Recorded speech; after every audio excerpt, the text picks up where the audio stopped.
ചാന്ദ്രദിന ക്വിസിന്റെ part 2 ആണിത്. അപ്പൊ നമുക്ക് 50ാമത്തെ ചോദ്യം മുതൽ 100ാമത്തെ ചോദ്യം വരെ നോക്കാം. നമ്മുടെ 50ാമത്തെ ചോദ്യം, ചന്ദ്രനിൽ ദേശീയ പതാക നാട്ടിയ രണ്ടാമത്തെ രാജ്യം ചൈന. 51ാമത്തെ ചോദ്യം, ഇന്ത്യയുടെ ചാന്ദ്ര ദൗത്യം ഏതാണ്? ചന്ദ്രയാൻ. നമ്മുടെ 52ാമത്തെ ചോദ്യം, ഇന്ത്യയുടെ ചാന്ദ്ര പദ്ധതിക്ക് ചന്ദ്രയാൻ എന്ന പേര് നൽകിയത് AB വാജ്പേയി. നമ്മുടെ 53ാമത്തെ ചോദ്യം, ചന്ദ്രയാൻ 1 വിക്ഷേപിച്ചത് എന്നാണ്? 2008 ഒക്ടോബർ 22. 54ാമത്തെ ചോദ്യം, ചന്ദ്രോപരിതലത്തിൽ ജലസാന്നിധ്യം കണ്ടെത്തിയ ചാന്ദ്ര ദൗത്യം ഏതാണ്? ചന്ദ്രയാൻ 1. ചന്ദ്രയാൻ 1ന്റെ പ്രോജക്ട് ഡയറക്ടർ ആരായിരുന്നു? M അണ്ണാദുരൈ. അടുത്ത ചോദ്യം, ചന്ദ്രയാൻ 1 വിക്ഷേപിച്ചത് എവിടെ വെച്ചാണ് അല്ലെങ്കിൽ എവിടെ നിന്നാണ്? ശ്രീഹരിക്കോട്ട. 57ാമത്തെ ചോദ്യം, ചന്ദ്രയാൻ ദൗത്യത്തിന്റെ ഭാഗമായി ചന്ദ്രോപരിതലത്തിൽ ഇറങ്ങിയ ഉപകരണം ഏതാണ്?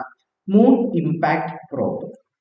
58ാമത്തെ ചോദ്യം, ഭാരതത്തിലെ ത്രിവർണ പതാകയുമായി ചന്ദ്രോപരിതലത്തിൽ പതിച്ച ചന്ദ്രയാനിലെ പേടകം ഏതാണ്? Moon impact probe. ചോദ്യം എന്തായിരുന്നു? ഭാരതത്തിലെ ത്രിവർണ പതാകയുമായി ചന്ദ്രോപരിതലത്തിൽ പതിച്ച ചന്ദ്രയാനിലെ പേടകം ഏതാണ്? Moon impact probe. നമ്മുടെ 59ാമത്തെ ചോദ്യം, മൂൺ ഇംപാക്ട് പ്രോബ് ചന്ദ്രനിൽ പതിച്ച സ്ഥലത്തിന്റെ പേരെന്താണ്?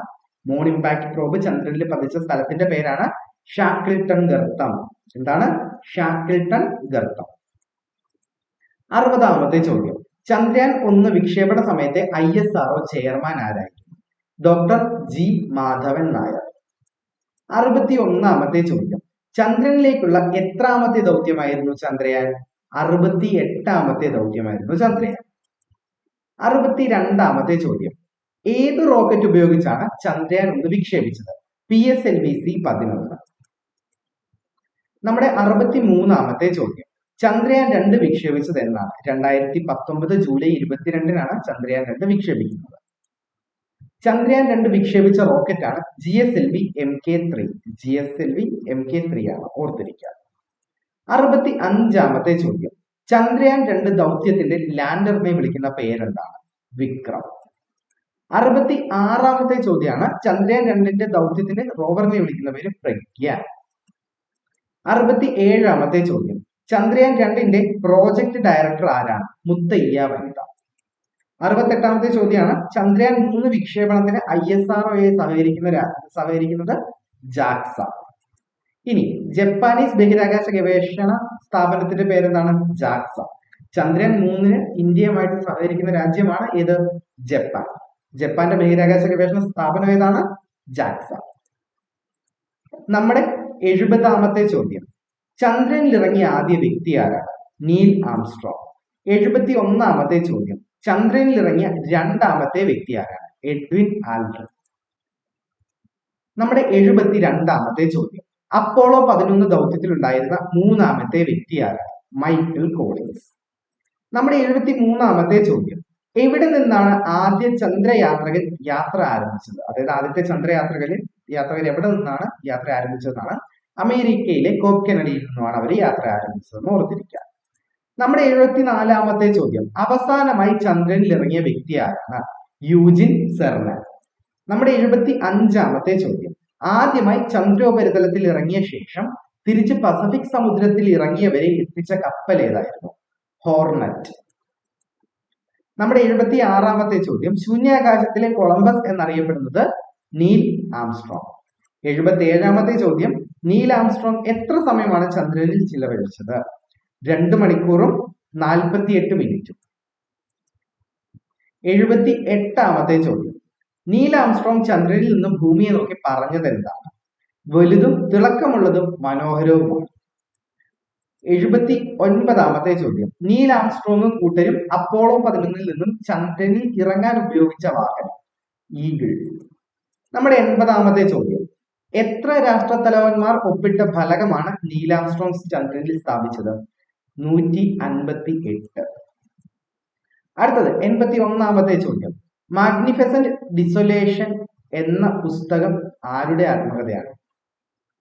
മാഗ്നിഫിസന്റ് ഡിസൊലേഷൻ എന്നത് എഡ്വിൻ ആൽഡ്രിന്റെ ആത്മകഥയാണ്.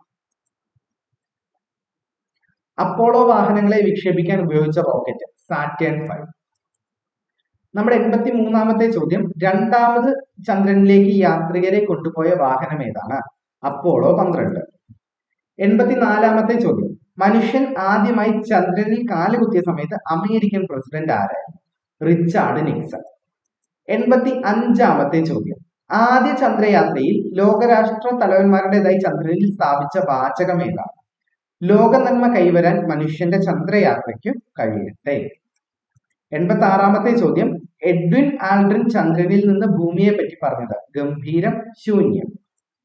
87-ാമത്തെ ചോദ്യം, ചന്ദ്രനിൽ ഇറങ്ങിയ ഏറ്റവും പ്രായം കുറഞ്ഞ വ്യക്തി ആരാണ്? Charles Duke. 88-ാമത്തെ ചോദ്യം, ചന്ദ്രനിലെ പൊടിപടലങ്ങളെ കുറിച്ച് പഠിക്കാൻ നാസ 2013 വിക്ഷേപിച്ച പേടകം? ലാഡി. നമ്മുടെ 89-ാമത്തെ ചോദ്യം, ചന്ദ്രന്റെ ഇരുണ്ട ഭാഗത്ത് പേടകം ഇറക്കിയ ആദ്യ രാജ്യം ഏതാണ്? ചൈന. 90-ാമത്തെ ചോദ്യം, ചന്ദ്രന്റെ ഇരുണ്ട ഭാഗത്ത് ഇറങ്ങിയ പേടകം ഏതാണ്? Chang E4. 91, ചാങ് 3 പേടകത്തിൽ ഉണ്ടായിരുന്ന റോബോട്ടിക് വാഹനത്തിന്റെ പേര്? U2. നമ്മുടെ യൂട്യൂബ് എന്നൊക്കെ ഓർത്ത് വെക്കുന്ന പോലെ ഈസി ആയിട്ട് ഓർത്ത് വെക്കാം. ചാങ് 3 അതിനുണ്ടായിരുന്ന റോബോട്ട് ഏതാണ്? U2. 92-ാമത്തെ ചോദ്യം, ചാങ് 3 ഇറങ്ങിയ ചന്ദ്രനിലെ സ്ഥലത്തിന്റെ പേര്? മഴവിൽ പ്രദേശം. 93-ാമത്തെ ചോദ്യം, യൂജിൻ സെർമാൻ, ഹാരിസ് സ്മിത്ത്, റൊണാൾഡ് ഇവാനസ് എന്നിവർ ചന്ദ്രനിൽ ഇറങ്ങിയ വർഷം? 1972 ഡിസംബർ 12. 94-ാമത്തെ ചോദ്യം, ചന്ദ്രനിലേക്ക് വിക്ഷേപിച്ച പേടകം തിരികെ എത്തിച്ച ദൗത്യം വിജയകരമായി പൂർത്തിയാക്കിയ ആദ്യ ഏഷ്യൻ രാജ്യം? ചൈന. 95-ാമത്തെ ചോദ്യം, ലൂണ എന്ന പേരിൽ പര്യവേഷണ വാഹനങ്ങൾ വിക്ഷേപിച്ച രാജ്യം? റഷ്യ. 96-ാമത്തെ ചോദ്യം, ചന്ദ്രനിൽ പതാക പാറിക്കുന്ന 4-ാമത്തെ രാജ്യം? ഇന്ത്യ. 97-ാമത്തെ ചോദ്യം, ചന്ദ്രന്റെ ഗ്രഹണത്തോത് അളക്കുന്ന സ്കെയിൽ? Danjon scale. 98-ാമത്തെ ചോദ്യം, ചന്ദ്രഗ്രഹണം ഉണ്ടാകുന്നത് എപ്പോഴാണ്? സൂര്യനും ചന്ദ്രനും മധ്യത്തായി ഭൂമി എത്തുമ്പോൾ. നമ്മുടെ 99-ാമത്തെ ചോദ്യം, വളരെ നേർത്തതും ദുർബലവുമായ അന്തരീക്ഷമാണ് ചന്ദ്രന്റേത്. ഇത്തരം അന്തരീക്ഷങ്ങളെ വിളിക്കുന്ന പേരെന്താണ്? എക്സോസ്ഫിയർ. എന്താണ്? എക്സോസ്ഫിയർ. നമ്മുടെ അവസാനത്തെ ചോദ്യം, ചന്ദ്രഗ്രഹണം ഉണ്ടാവുന്ന ദിവസം? വെളുത്തവാവ് അല്ലെങ്കിൽ പൗർണമി. അപ്പൊ നമ്മുടെ ഈ വീഡിയോയുടെ അവസാനിക്കുകയാണ്. ചന്ദ്രദിനത്തെ കുറിച്ചുള്ള എല്ലാ ഡീറ്റെയിൽസും ഈ വീഡിയോയിൽ ഉൾക്കൊള്ളിച്ചിട്ടുണ്ട്. മറ്റു വീഡിയോസിനായിട്ട് നമ്മുടെ യൂട്യൂബ് ചാനൽ സബ്സ്ക്രൈബ് ചെയ്യാം. Thank you.